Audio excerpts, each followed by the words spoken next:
మా అక్క బర్త్డే ఏమో కానీ బెలూన్ సూది ఊది నా బొగ్గలు పోతున్నాయి.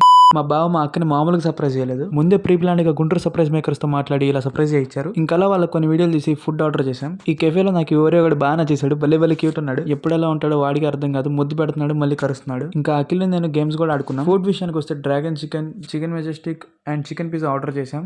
లేక్లా తినకూడదురా, కొంచెం కొంచెం తినాలి. టేస్ట్ అసలు ఏది నచ్చలేదు, చాలా డిసప్పాయింట్ అయిపోయాం. మిడ్ నైట్ కార్డిక్లో కేక్ కట్ చేద్దామని ప్లాన్ చేసాం. ఇంకా అఖిల్ నేను బెలూన్స్ చూడడానికి వెళ్ళిపోయాం. ఈ బెలూన్స్ అయితే బాగా బ్లింకిట్ లో ఆర్డర్ చేశారు. అఖిల్ గాడేమో ఇంకా గాలి పంపుతో కొడుతున్నాడు, నేనేమో బుగ్గలతో ఊది నా బుగ్గలు కూడా నొప్పి వచ్చేసాయి. మేము సడన్ గా గమనించాం, మేము డెకరేషన్ చేస్తున్నాం, ఆపోజిట్ లో ఉన్న కార్ కూడా డెకరేషన్ చేస్తున్నారు. నేను వీడియో ఇస్తుంటే ఇంకా అఖిలను బాగా ప్లాన్ చేస్తున్నారు, అసలు ఎట్లా చేద్దామా ఎట్లా కడదామని. ఇంకా లైట్స్ ఆన్ చేశాక లుక్ అయితే మామూలుగా రాలేదు, ఒకసారిగా అలా మొత్తం చేంజ్ అయిపోయినట్టు అనిపించింది. ఇంకా మేము చేసిన సెలబ్రేషన్ అయితే అక్కకి బాగా నచ్చేసింది and she felt very happy. ఇంకా మిడ్ నైట్ మా అక్క బర్త్డే ఎలా సెలబ్రేట్ చేసాం, మీకు ఎలా అనిపించిందో కామెంట్ చేయండి. నెక్స్ట్ పార్ట్ లో ఇంకా ఫన్ ఉండబోతుంది, మీరు మాత్రం ఫాలో అవ్వడం మర్చిపోకండి. Thank you.